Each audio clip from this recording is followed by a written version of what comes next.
Hoje nós vamos estudar a pergunta de número 31 do nosso catecismo. Então, eu gostaria de convidar aquele que está a postos aí, para ler a pergunta e a resposta. Pergunta número 31. Com quem foi feito o pacto da graça? O pacto da graça foi feito com Cristo, como o segundo Adão, e nele com todos os eleitos, como sua semente. Ok, obrigado, João. Vocês têm a noção clara do que significa um pacto. Um pacto é um acordo, e que, no geral, esse acordo envolve duas partes. Depois de ter sido feito esse acordo, cada um vai cumprir a sua parte. Quando falamos sobre a aliança, a antiga aliança, e depois o Senhor Jesus Cristo vai falar, esse é o sangue, né, da nova aliança. Aliança é uma palavra que nós conhecemos também muito bem na nossa cultura, porque quando nós nos casamos, nós colocamos uma aliança no dedo. E essa aliança ela tem um valor simbólico, além de ter aquele valor do ouro em si. Mas muito mais do que o valor do ouro, ela tem o valor da simbologia de que esse pacto ele não tem fim. Ele é um pacto até a morte. Não deve ser quebrado esse pacto. E assim como a aliança não tem início, não tem fim, né? Ela é circular, também não tem fim. E onde duas pessoas de comum acordo fazem promessas e juramentos, onde uma promete amar a outra, respeitar uma a outra e cuidar dela, proteger e também com mais esse adendo, né, até que a morte os separe. Então, isso nós conhecemos bem por causa da nossa cultura, que usamos a aliança para esse acordo do matrimônio. Então, quando nós falamos sobre um pacto, nós vimos também que existiu primeiramente o pacto das obras. Nesse pacto das obras, havia Deus, por um lado, em que ele estabelece soberanamente um pacto com Adão, ou o primeiro Adão, em que Deus ele prometia conceder a vida a Adão, um lugar de bonança, de felicidade, um lugar de comunhão com Deus, de um relacionamento com o Criador, e bem-aventuranças. Por outro lado, a exigência de que o homem não comesse da árvore do conhecimento do bem e do mal. Então, o pacto envolve as duas partes. Né? Um pacto, um acordo, envolve duas partes.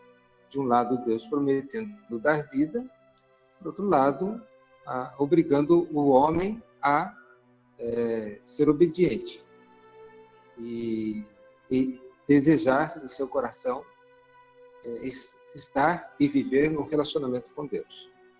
Então, e isso quando envolve esse pacto, devemos lembrar que esse pacto era feito extensivamente, porque ao fazer um pacto com o homem, Adão, Deus estava fazendo com toda a raça humana. Portanto, não era só Adão ali, mas toda a raça humana estava implícita naquele que era o cabeça de toda a raça humana, que era Adão. E o que acontece, e nós já sabemos nessa história, é que Adão não cumpriu a sua parte. E, como consequência, veio a morte. O pecado entrou. O sistema é abençoado, o homem era abençoado. A gestação, a multiplicação, né, da raça humana seria algo abençoado, tranquilo. Agora, depois da queda, todas as esferas foram atingidas. Deus vai dizer, maldita é a terra por tua causa. Também vai dizer que a mulher, em meio a dores, daria à luz filhos. E ao homem vai dizer que agora ele vai ter que ralar, porque a terra vai ter uma certa oposição. O que seria muito tranquilo e farto ali no jardim do Éden, agora a terra produziria cardos, abrolhos, espinhos, urtigas, enfim, o mato, a erva daninha. Então, percebam, havia um pacto feito e as partes envolvidas no pacto das obras era, por um lado, Deus e, por outro lado, Adão. Mas agora, nós estamos vendo um outro pacto, um segundo pacto, ou uma segunda aliança, que é também chamado de Pacto da Graça. E com quem esse pacto foi estabelecido? Percebam, esse pacto não é estabelecido, ou não foi estabelecido, diretamente conosco. Porque, podendo assim dizer, olha aí, Júnior, guarda isso aqui, faz tudo direitinho, que eu vou te salvar, tá? Até porque esse tipo de pacto já tinha sido feito com Adão. Olha, faz isso, anda direitinho, você vai ter vida. Mas Adão, ele não guardou, ele não cumpriu. E todos nós também, se fosse feito um pacto diretamente conosco, nós também iríamos falhar. Em outras palavras, a nossa perdição é certa. Se Adão, que não estava debaixo do pecado, ele pecou, né? Ele não estava influenciado por uma natureza corrompida e pecaminosa, o que dirá nós? Então, esse pacto foi estabelecido diretamente com o Senhor Jesus Cristo. Perceba, o pacto não foi feito conosco. Somos partes envolvidas. Mas o pacto foi feito diretamente, firmado com Cristo, que é o segundo Adão, e que por meio deles, nós, os eleitos, estamos envolvidos, tá? Firmados em Cristo como sua semente. Então, vamos ler alguns textos para entendermos isto. Gálatas, capítulo 3, verso 16. Ora, as promessas foram feitas a Abraão e ao seu descendente. Não diz, e aos descendentes, como se falando de muitos, porém como de um só, e ao teu descendente, que é Cristo. Ok. Então, percebam, as promessas foram feitas a Abraão e ao seu descendente. Aqui é muito claro, e o apóstolo Paulo, ele vai interpretar e perceber que faz uma diferença, inclusive aqui, o número, descendentes, né, plural, e descendente, singular, e ele vai identificar que lá no Antigo Testamento, Deus já está firmando um acordo, fazendo uma promessa, não aos descendentes de um modo geral, mas ele está fazendo a um descendente. Então, num pacto, existem esses acordos que são feitos no pacto, que são estabelecidos, existem promessas, existem condições. É como que dizendo, olha, eu prometo que eu vou fazer isso se você fizer isso. Isso é um acordo firmado. E Deus, então, já está dizendo que ao descendente de Abraão, Deus está dizendo isso, que Deus havia feito promessas a Abraão e ao seu descendente. Tá? Então, percebam aqui que o pacto da graça é firmado com Cristo, a semente de Abraão, que é o pai da fé. Na verdade, não é nem aqui com Abraão, mas mas é com a semente de Abraão. É o descendente. É, portanto, uma palavra profética, dizendo, eu farei um novo pacto, eu farei uma nova aliança. É muito bem esclarecido quando Jesus institui a ceia, ele diz: este é o meu sangue, o sangue da nova aliança, esse novo acordo, esse novo pacto que ele está fazendo ali. Então, Jesus, ele é, portanto, a pessoa com quem Deus está fazendo ou firmando este pacto, a semente de Abraão. Ao mesmo tempo, devemos entender a figura de Adão, o primeiro Adão, como aquele com quem Deus fez o primeiro pacto, como que dizendo: olha, se você guardar, se você cumprir, se você andar no caminho da obediência, terá vida. E se você não guardar, existe uma promessa aí, vida. Percebam? Ele fez promessa para Adão, de vida. Mas não era só para ele, era para ele e para a sua descendência. Então, era necessário que ele andasse no caminho da obediência. Mas o que ele fez? Ele não andou, afetou não somente Adão, mas afetou também a sua descendência, porque todos pecaram. Em Adão, todos pecaram. E agora, o apóstolo Paulo, usando a figura de Adão, o primeiro Adão, ele vai, em sua teologia, falar sobre o segundo Adão. Então, convido alguém, uma leitura um pouquinho mais longa, mas Romanos, capítulo 5, verso 15 a verso 20. 5, 15 a 20. Todavia, não é assim o dom gratuito como a ofensa, porque se pela ofensa de um só morreram muitos, muito mais a graça de Deus e o dom pela graça de um só homem, Jesus Cristo, foram abundantes sobre muitos.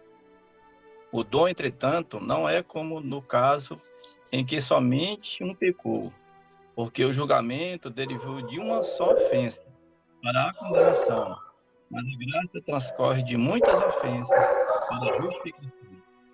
Se pela ofensa de um e por meio de um só reinou a morte, muito mais os que recebem a abundância da graça e o dom da justiça reinarão em vida por meio de um só, a saber, Jesus Cristo. Pois assim como uma só ofensa veio o juízo sobre todos os homens para a condenação, assim também por um só ato de justiça veio a graça sobre todos os homens para a justificação que dá a vida. Porque como pela desobediência de um só homem muitos se tornaram pecadores, assim também por meio da obediência de um só muitos se tornaram justos. Sobreveio a lei para que avultasse a ofensa, mas onde abundou o pecado, superabundou a graça. Amém. Então percebam a tese do apóstolo Paulo, colocando aqui Adão e Cristo, para que nós entendêssemos essa questão importante desse pacto feito em Adão e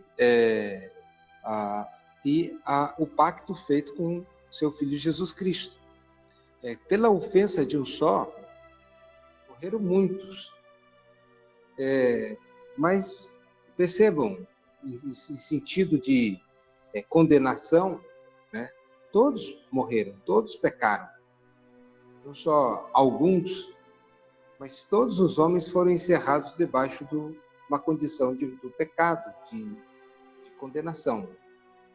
Sempre lembrando que Deus sempre preservou uma linhagem e aqueles que morreram na fé, sabendo que Deus haveria de enviar um Redentor, o descendente da mulher, enfim, foram salvos mesmo lá no Antigo Testamento, tá? Por meio do sacrifício do Filho Jesus Cristo. Mas aqui vai falar da graça de Deus, e o dom pela graça de um só homem, Jesus Cristo, foram abundantes sobre muitos, não sobre todos.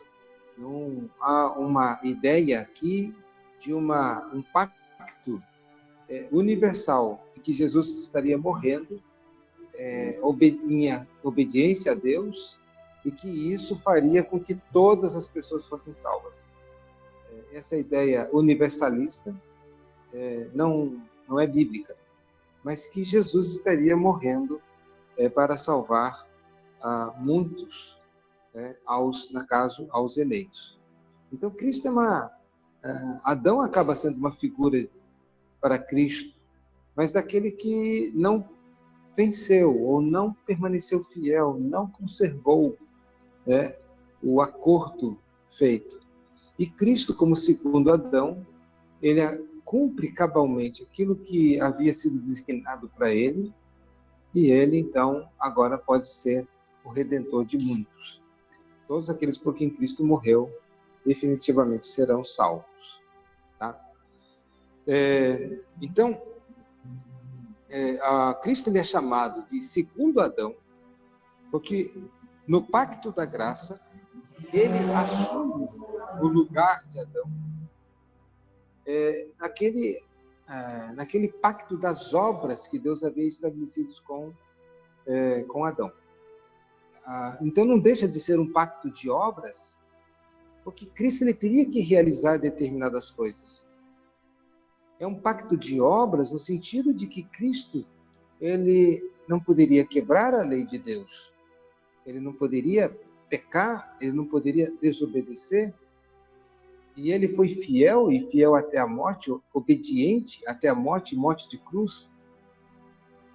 Agora, ele é um pacto de graça, porque nós que somos beneficiados com esse pacto feito com Cristo, Deus e Cristo, nós gratuitamente somos salvos, não precisamos fazer nada.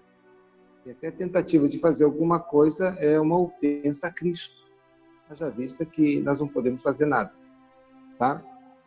Eu não sei se ficou claro essa questão, que ao falarmos pacto da graça, nós não estamos dizendo que Cristo não teve que fazer nada, não teve que andar em obediência, e que também agora nós podemos viver de qualquer forma, de qualquer jeito, porque nós não somos salvos pela lei, não somos salvos em guardar os 10 mandamentos, e podemos então viver uma vida libertina, espiritualmente falando. Não é bem assim que funcionam as coisas, né? Nós não somos salvos pela guarda da lei. Cristo guardou cabalmente a lei de Deus, e nós somos salvos agora em função da obra de Cristo. Cristo, quando ele estava morrendo lá na cruz do Calvário, e em toda a sua vida, ele estava representando todos os eleitos. Tá? Todos os eleitos. Agora eu vou fazer uma pergunta para os irmãos. Então a pergunta primeiro, se é errado, e por que é errado dizer que Cristo representa toda a raça humana? Acredito que pelo motivo dele, ele fez carne, né? Mas com uma forma de sacrifício. Jesus é Deus. Né?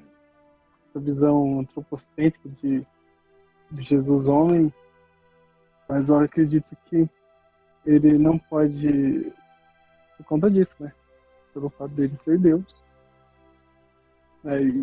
Teria mesmo que separar Jesus Deus, né? Assim, Jesus Deus como homem. Não sei se eu posso explicar. Alguém mais gostaria de comentar alguma coisa? Refazendo aqui. É errado dizer que Cristo representa toda a raça humana?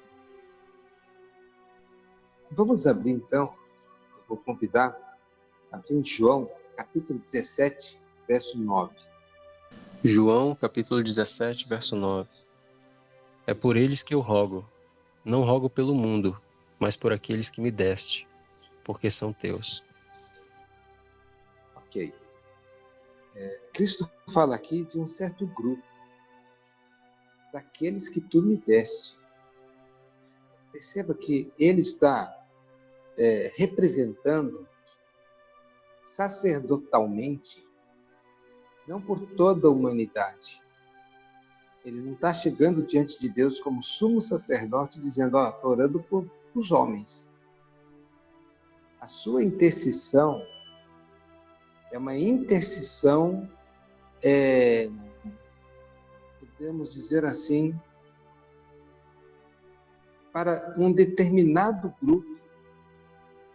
Tá? Ela não é universal, no sentido de para todos, mas é uma intercessão limitada.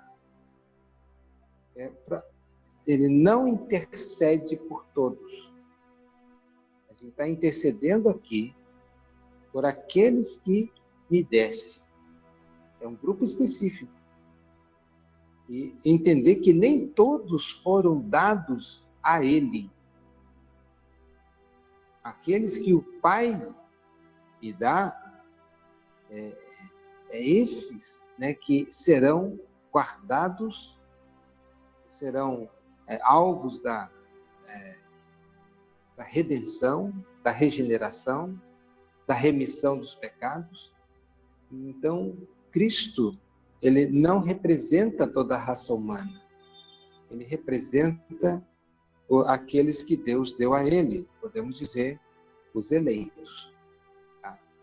Até porque a intercessão de Cristo não é uma intercessão, não é uma tentativa de interceder. Imagine, nós podemos interceder por alguém. Tá? Alguém está... a intercessão refere-se a uma pessoa que se coloca no meio entre duas partes conflitantes. Há um conflito entre duas partes. E uma parte vai lá ajuizar, condenar a parte culpada. E imagine você tendo uma pessoa que é réu, é culpada de algum delito, enfim, alguma coisa errada, e você chega para a pessoa ofendida e diz, olha, por favor, não machuque tal fulano, não denuncie ele, não faça o mal. E ele diz, não quero saber. A coisa que ele fez foi muito grave e eu vou fazer a minha justiça.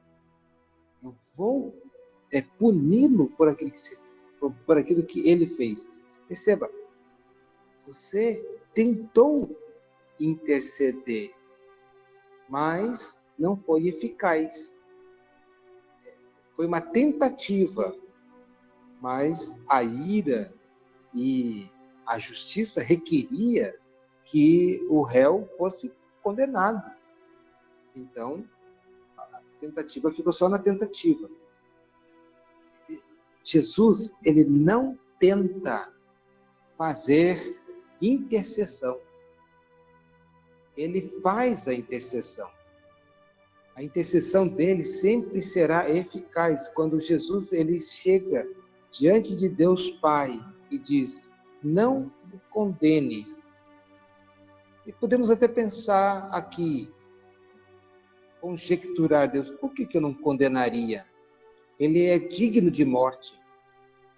E ele diria, porque eu paguei o preço por ele. Eu paguei a dívida dele. Eu sofri a morte dessa pessoa. E a intercessão de Cristo sempre é eficaz.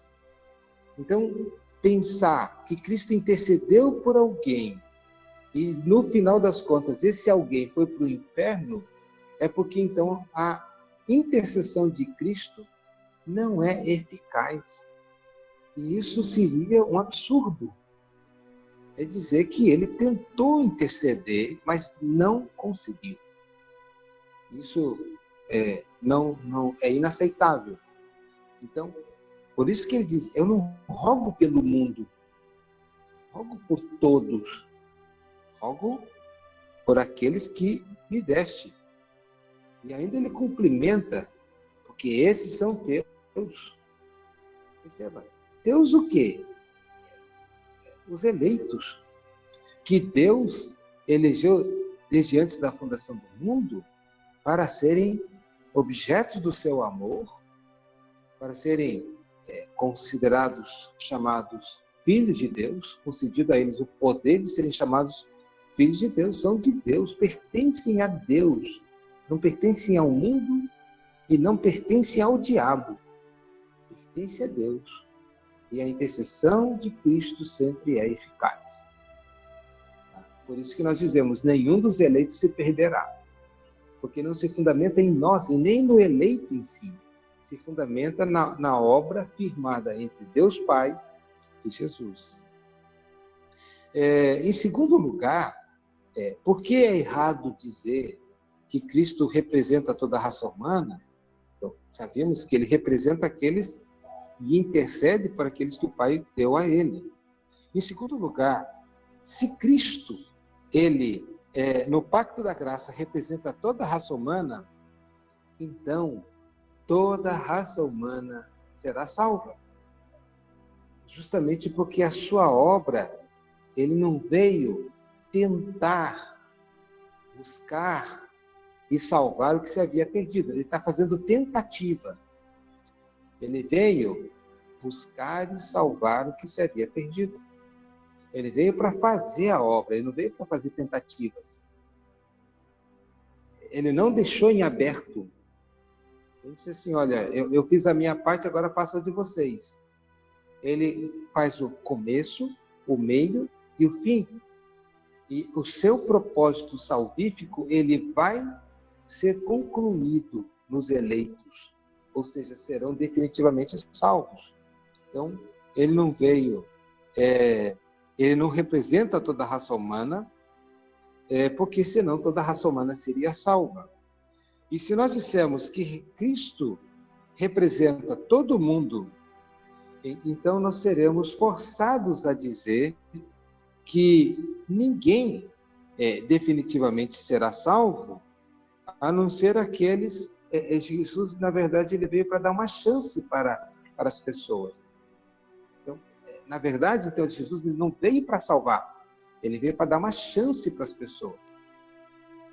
A sua obra, então, se limita a dar a oportunidade para o homem pecador, dizendo, olha, eu fiz a minha parte, agora vocês se virem aí. É como se nós pudéssemos produzir o próprio arrependimento. Nós pudéssemos agora, vendo que Jesus morreu por mim, o seu amor é tão grande, isso me constrange, agora eu vou me converter. Isso é anti aquilo que a Bíblia ensina. Não há quem busque a Deus, não há quem deseje, não há um sequer, todos se extraviaram. O salário do pecado é a morte, todos pecaram, estão destituídos da graça de Deus. E Cristo não veio dar uma chance para o homem pecador, ele veio para buscar e salvar. Então, se Cristo veio para buscar e salvar todos serão salvos. Se ele veio para dar uma chance, ninguém será salvo. Porque, por mais que ele tenha feito essa obra na cruz e disser, agora o resto é com vocês, ainda assim, nenhum iria para Cristo. Ninguém seria salvo. Isso é uma teologia, é um pensamento muito difundido nos dias de hoje. Cristo morreu, agora você tem que fazer a tua parte. No geral, é isso que é ensinado nas igrejas. Né? Mas não é isso que está na Bíblia. Tá? Ele sofreu e morreu para realizar a salvação dos eleitos. Eu convido ainda a abrir Mateus capítulo 1, verso 21. Quem achar pode ler? Ela dará à luz um filho e lhe porás o nome de Jesus, porque ele salvará o seu povo dos pecados deles. Ele salvará o seu povo. A Bíblia é muito consistente em dizer que ele tem um povo. Um povo. Entre muitas pessoas, muitos povos, Deus tem um povo. Agora, não devemos confundir com um povo étnico, os judeus, mas sim um povo espiritual, onde o pai desse povo é o pai da fé, e não o pai ali, só hebreu. Abraão, ele é o pai da fé. E ele é o pai de todos aqueles que têm fé na pessoa de Cristo, em Deus. Então, agora vai dizer, ele salvaria o seu povo. Ele vai salvar o seu povo. Não todos os povos, mas o seu povo. E ainda convido a abrir a Bíblia e ler João 10, verso 15. João 10, 15. Assim como o Pai me conhece a mim, e eu conheço o Pai, e dou a minha vida pelas ovelhas.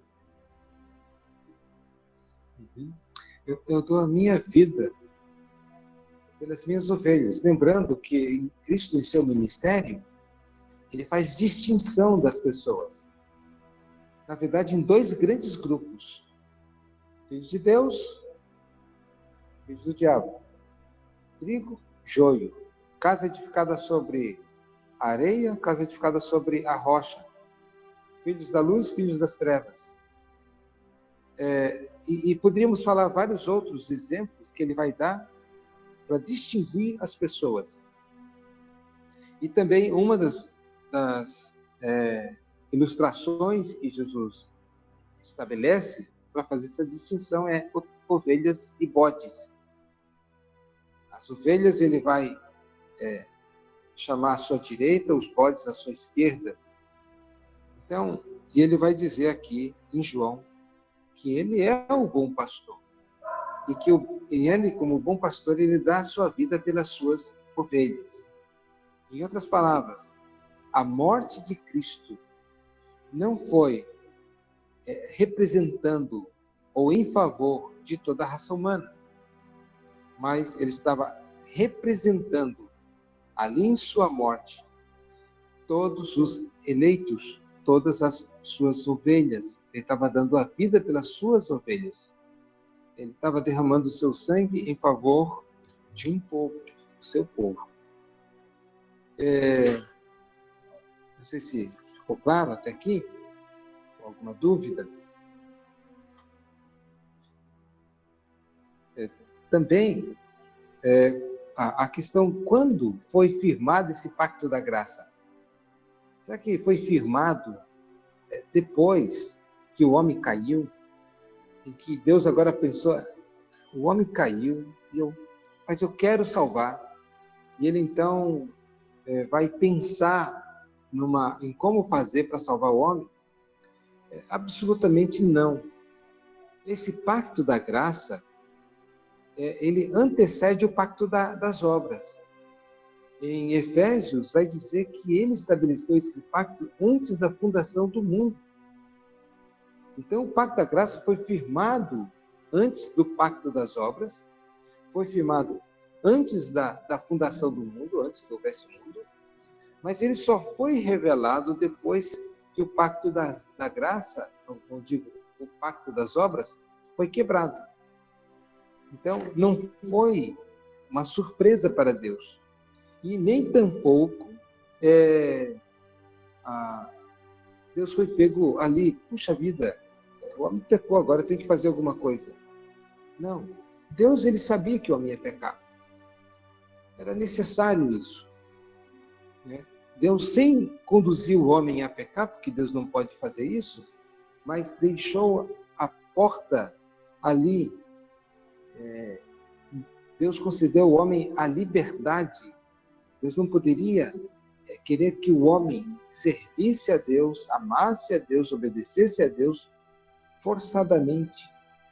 Mas ele deu a liberdade para o homem em Adão. Não um livre-arbítrio agora, dizer, agora eu estou morto, mas eu decido se eu quero viver. Eu estou escravo, mas eu decido se eu quero agora ser liberto. Eu estou cego, mas eu posso decidir que a partir de hoje eu vou enxergar. Nós não estamos em condições disso. Agora não. Agora estamos mortos nos nossos delitos e pecados, sem vida, sem Deus, sem esperança. E Deus vem e intervém nas nossas vidas. Mas o pacto foi firmado com Cristo antes do pacto das obras, antes da fundação do mundo, segundo Efésios capítulo 1, no verso 4. Não vamos ler, mas é isso que diz lá o texto lá, antes mesmo da fundação do mundo. E o pacto da graça foi revelado, inclusive, a primeira vez em que Deus a revela, esse pacto que Deus haveria de fazer. E é um pacto da graça, porque o homem ele não está impondo ali ao homem, dizendo, olha, agora eu vou te dar uma nova chance. Você vai fazer isso, eu vou te salvar. Você vai guardar assim, assim, assim, e eu te salvo. Não, percebam. Não há mais essas condições, não é feita mais com o homem. Mas ele vai dizer lá em Gênesis, capítulo 3, verso 15, sobre o descendente da mulher. Então, assim que o homem pecou, Deus já anunciou, revelou, pela primeira vez, um pacto da graça, que seria estabelecido não diretamente agora com o homem, seria estabelecido com um outro, um segundo Adão, em que os homens gratuitamente seriam salvos pelo pagamento que seria feito de obediência desse representante, desse segundo representante, desse segundo Adão, que é Cristo Jesus. Então, nós ficamos por aqui. Não sei se há alguma dúvida, alguma pergunta sobre esse tema.